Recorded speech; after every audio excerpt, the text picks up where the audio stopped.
Congressman Al Greene.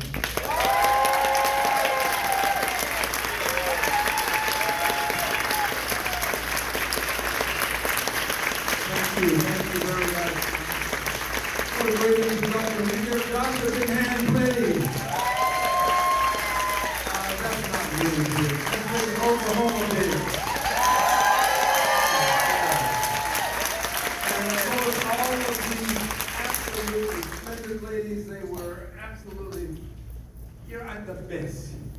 They are comely, they are courtly, they are stately, and they are brilliant. Give them a hand, please. And I want you to know that we have some of our finest here today. They are quietly among us, but whenever I travel now, I have to have a certain amount of protection because not everybody agrees with me. And some of our finest Oklahoma State police officers are with us. You may not know who they are, but I guarantee you they're here. Would you give them a hand, please? Thank you, guys. Someone said that Oklahoma was the first state to take action that was antithetical to Oklahoma's right to choose. Did I get that? Yes.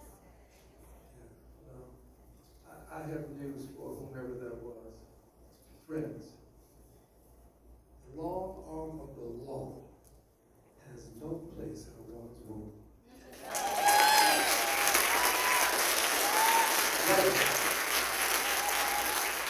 Let me not get into the middle of a message. First, let me tell you, it's my preeminent privilege, my superlative pleasure, and my splendiferous honor to be with you on this most auspicious occasion. It's auspicious because anytime Democrats can get together in this number, we have to be up to something. Give yourselves a hand, please. Give yourselves a hand. I have to thank Andy Fry. Andy and Caleb called me and extended the invitation. I could not say no, and I'm proud to have said yes. So would you kindly give them an expression of appreciation for all the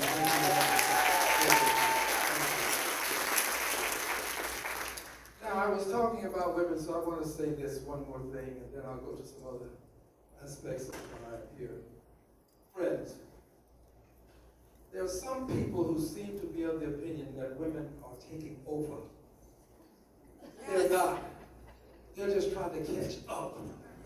Women have been behind. And notwithstanding all of the progress, we still have women making pennies on the dollar. Some say about 75 cents for every dollar a man makes. Well, I want you to know that I don't know a single man who's worth 25 cents more than a woman. We ought to respect the women that are out front, that are not out front, wherever they happen to be. Men, we have to respect them, and they deserve to have these leadership positions, having helped us acquire our leadership positions all these years. It's time for men to support women. Let's stand up for them. Let's stand with them. Let's let them know that we will give them the same level of help, the same level of respect, the same level of service that they've given us all these years. And if that's not reason enough, you ought to do it because every man alive owes his very existence to some woman. I have to get that off my chest. Now, before I step forward and step off the stage and step back a couple of steps. Friends, I'm here today because we have a person who occupies the White House who has demonstrated that the Constitution is of little importance to him.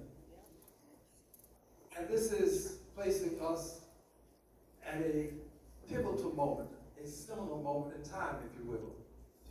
Many of us said before he was elected that he would be democrat, that he would be an autocrat, that he would be an authoritarian. Some said he would be a fascist. Some said he would be a dictator. But these are the things that we said.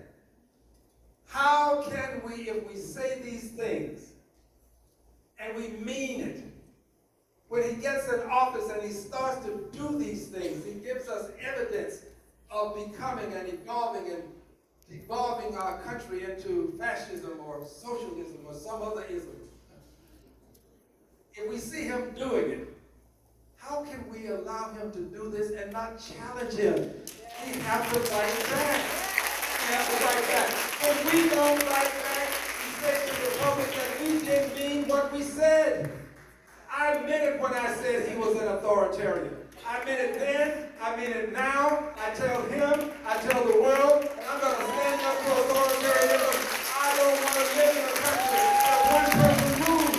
I want to live in a country where don't let other people, have the people, for the people, you free the people. That's the country I want to live in. I'm not giving in. I'm not giving up. I'm not giving out. I'm going to fight Donald Trump with my last breath. And if I should have a hard time giving time, I will come back and talk the Congress of the United States.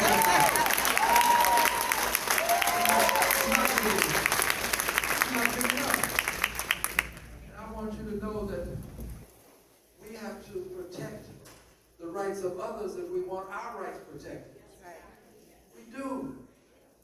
That's how you protect your rights, by protecting the rights of the person sitting next to you. Gabriel Garcia, I've never met him. I don't know what kind of person he was, but I do know this. The Fifth Amendment of the Constitution applies to him. It applies to him. I know that due process of the law, you're not going to take my life, my liberty, my property, without due process of the law. It applies to anybody in the United States of America, barring none. I know that no person, no president, no one has the right to sweep people up off the streets summarily. Show up with a mask. Is this the country that we want to live in? Show up and will accost a woman and take her away to some distant place. Family and friends don't know where she is. This is not the America we want to live in, and we're not going to allow this to become America that will allow this to continue to happen. The Fifth Amendment of the Constitution applies to all. Federal judges have gone so far as to tell this president, Mr. President, when a court rules against you, you don't impeach the judge. It took John Roberts, the Chief Justice of the Supreme Court, taking to Twitter or whatever it's called now, X, Elon Musk. He had to literally tell the public and get the message to the president that you appeal. Another federal judge explained to the president in an order that if you would disagree with the court's order, you don't have the privilege of saying, well, I'm just going to do what I think is right. In this country, whether we agree with the orders of the court or not, we at least have to respect them and appeal them to the next level, and that way we maintain law and order as opposed to order and law. The president doesn't believe in law and order. He believes in order and law. He would have us establish order by any means necessary, and then we'll come up with some law to support it.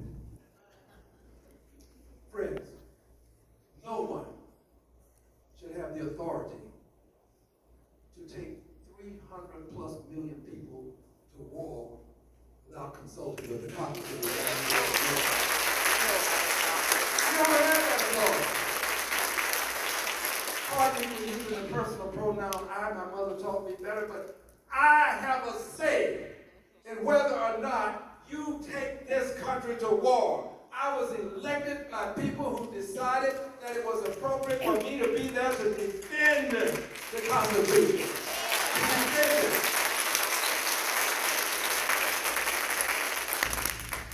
And I want you to know this. Whenever he breaches or violates the Constitution and he decides he's going to go back into Iran without consulting with Congress, I'm going to bring articles of impeachment against him again. I'm not going to back down. I'm not going to back down. I'm not going to slip back. I'm not going to turn down the people that elected me. I'm not going to do it. We have to fight back.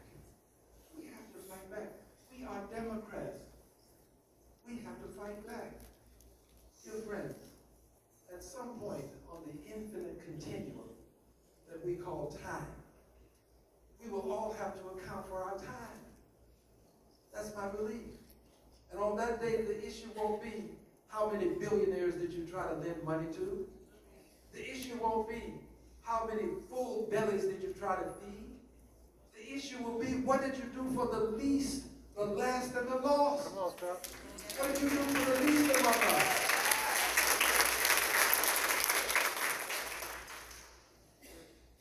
What did you do for people who were taken to El Salvador? What did you do when you knew that they were there and that they had no due process? What did you do for women who were denied their right to control their bodies? What did you do for trans people who only want the right to be themselves? What did you do? Dr. Greene may have said it better. He said the truest measure of the person is not where you stand in times of comfort and convenience, but where do you stand in times of great challenge and controversy? Where do you stand when the president ignores the Constitution? Where do you stand when the president can threaten law firms to the extent that they will bend to his will? We expect lawyers to fight. We don't expect lawyers to surrender. Thank God for the ACLU.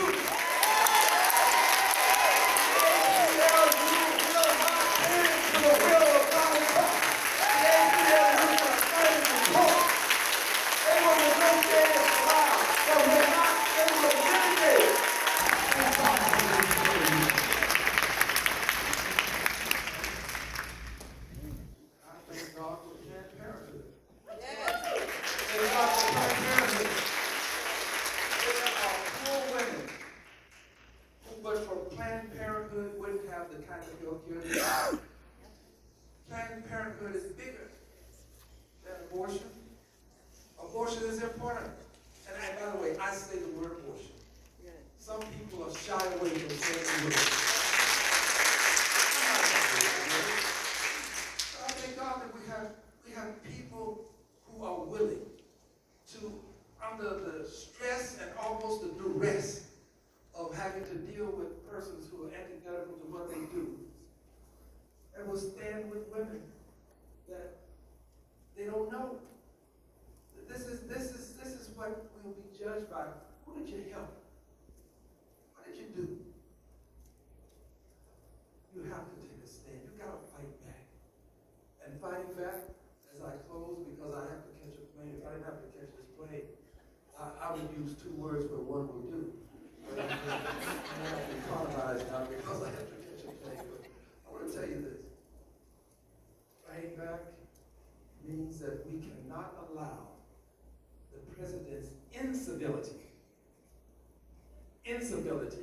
to take advantage of our civility. And that's what he does. He uses his incivility to take advantage of our civility. That's what he's doing. So we have to, whenever we get the opportunity, engage in protestation. We all will have some point in life where we can protest. I don't mean do anything violent. Don't throw any bricks. Don't burn anything. No, that's not what we're talking about. John Lewis and I discussed these things. He and I went to jail together. I hope that doesn't offend anybody. But we did, and we discussed these things. We have to engage in protestation whenever we get the opportunity. way. That was his term. Get in the way. Gotta get in the way. And sometimes the opportunity will present itself when you least expect it. When I was at the House, at the joint session of Congress, I did not go there. I didn't go there to raise my cane. I didn't. I went there to protest because I wanted the president to know that I took no pleasure in hearing him say some of the things that he was saying and doing the things that I knew he was doing. So I went there and I was going to simply walk out when he started his speech. I wanted him to see me leave. Yes. But as I was making my way to the aisle, I collected my portable items. It was a cold night. I collected my coat and my trusty cane. And as I did that, I was moving toward the aisle. And he started to talk about his mandate. And I knew that there was a mandate for the Energy and Commerce Committee, which has jurisdiction over Medicaid, to cut $880 billion. And there's no way they can do that without cutting severely into Medicaid. So something came over me.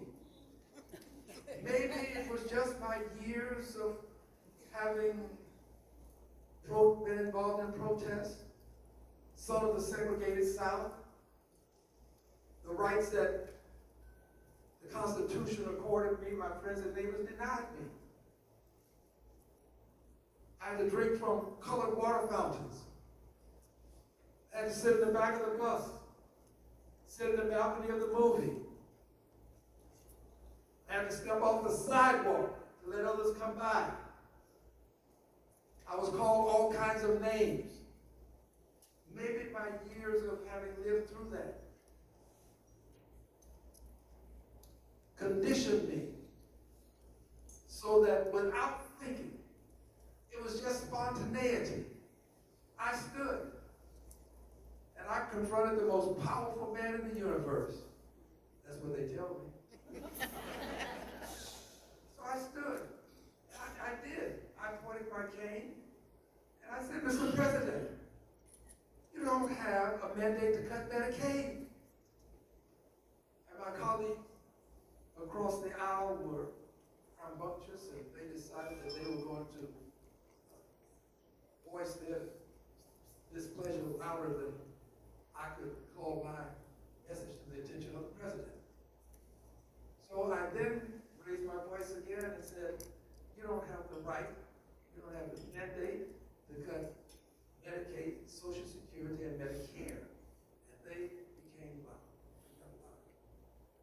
And so then the speaker decided that I would be removed.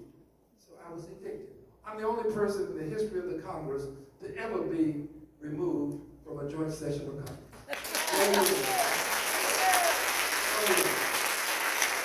And so they decided they would censure me after that. Censure me. But that was a moment to protest. Yes. That was a moment. You have to seize these moments and not be afraid. There will be consequences. Be prepared to suffer the consequences. You don't have to like the consequences, but you do have to be prepared to suffer. So I knew what the consequences would be. When I continued, I knew what the consequences were going to be. Now, I remind you that this was something that was a part of a spontaneous movement.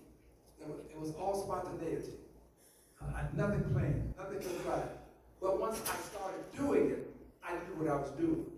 So I was prepared to suffer, and the Congress decided in its infinite wisdom that it would censure me. And there were some Democrats who thought that I was out of line, so they joined in to censure me too. But I want to say this, you can censure me from now on. And I guarantee you, if I could do it all over again, I'd do it again, but I'd be louder the next time. I'd be louder, I'd be stronger, and I would probably walk up the aisle toward the president and say, so he can hear everything that I'm saying. Because you have to take advantage of the moment. Seize the moment.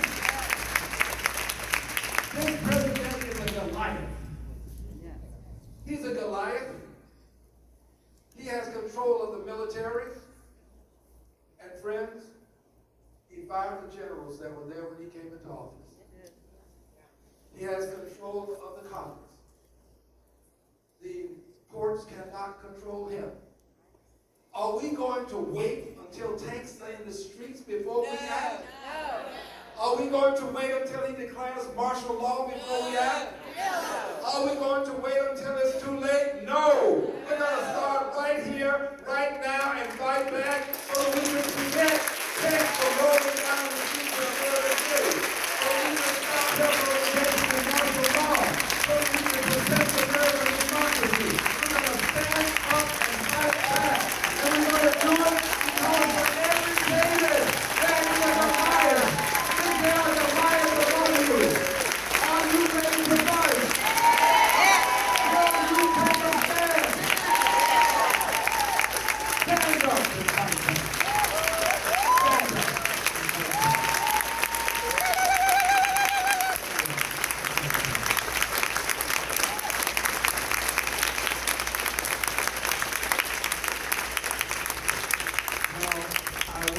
Leave you with this. That was my message.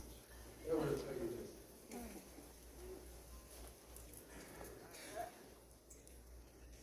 There has to be something that is so precious to you that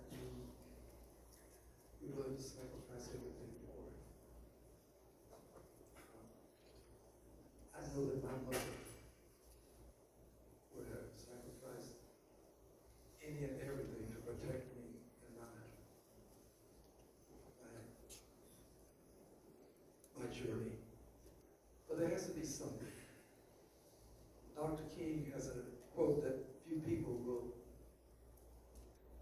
articulate because it's the radical side of Dr. King. People who associate him with only saying things that are sort of mediocre, I guess. But Dr. King said, a person who hasn't found something worth dying for isn't fit to live. And he said,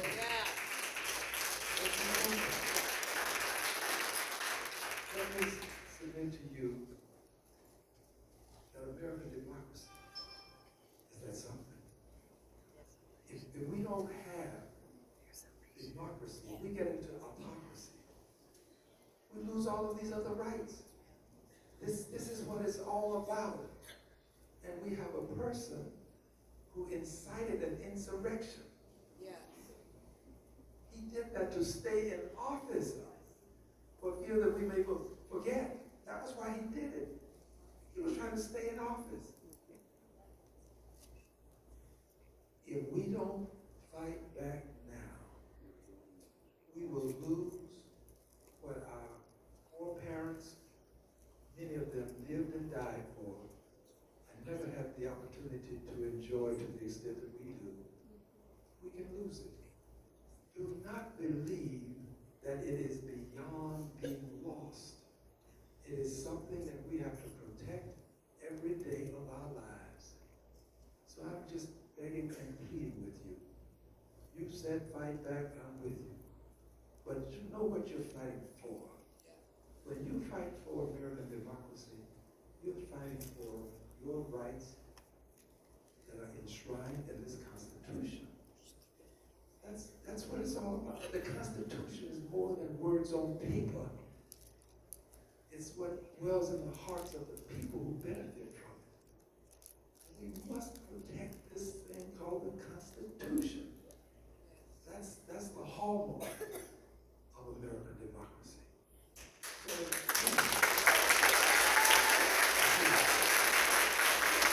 please, I plead with you. Don't let people say, oh, it was all right to run because they're bad people. Yes, they are. But remember Voltaire, the great intellectual, the writer, he reminds us that those who can make you believe that which is